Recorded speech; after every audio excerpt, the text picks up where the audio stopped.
Eta horretaz gain, hemendik aurrera autobusean etortzen hasiko naiz.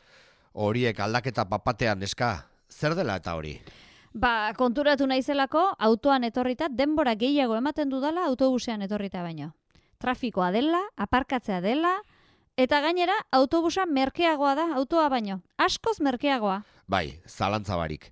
Azkenean, bakarrik ibiltzeko behintzat, autobusa da garraio biderik erosoena eta merkeena. Gainera orain, barik txartelarekin, haren merkeagoa ateratzen zaizkizu bidaiak. Badaukazu txartel hori? Ez, beti autoan ibiltzen naizenez, baina ezagutzen dut txartel hori bai, eta aterako dut. Txartel horrek balio du hiri barruko garraio bideak erabiltzeko? Bai, guztietarako. Zu, eta zein da garraio biderik merkeena? Ideiarik ere ez.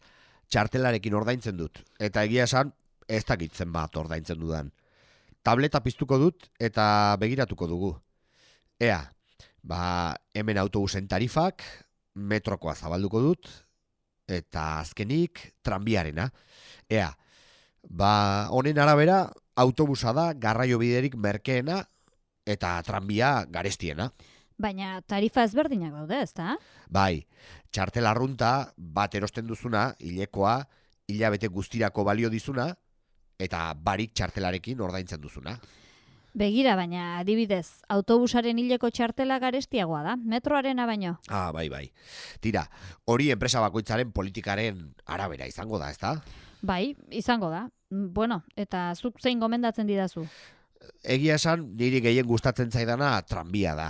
Lur gainean zoaz, hiria ikusten duzu, baina metroak eta autobusak baino linea gutxiago ditu. Orduan, metroa da garraio biderik azkarrena, zalantza barik. Eta autobusa, badakizu, trafikoaren arabera. Batzuetan puntualago izaten da, eta beste batzuetan ez hainbeste. Bueno, ikasiko dut hori ere. Gainera, txartelak guztientzat balio badu, aldatzen joango naiz.